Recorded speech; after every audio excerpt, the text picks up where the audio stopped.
Стабилна е состојбата на 25-годишниот возач кој беше повреден во тешката сообраќајна несреќа синоќа на автопатот Скопје-Куманово кај Клучката хиподром, во која автомобил и камион целосно изгореа.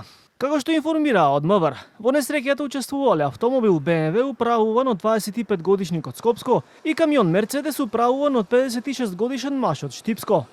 Несреќата се случила синоќа околу 23 часот. При сударот автомобилот и камионот се запалиле, а пожарот бил изгаснат околу 3 часот утринава. Од Товари Луци информираа дека возачот на БМВ-то бил примен со повреди на главата и неговата состојба застега е стабилна и постојано се следи. Пациентот АВ е примен во 23 часот и 54 минути.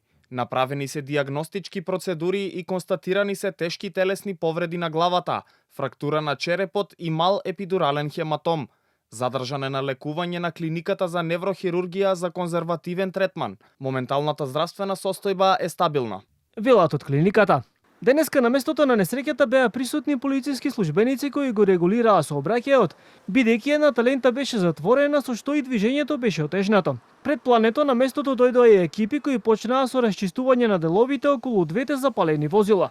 Од Министерството за внатрешни работи соопштија дека бил извршен увид од увидна екипа на СВР Скопје, а причините за несреќата дополнително ќе се утврдуваат.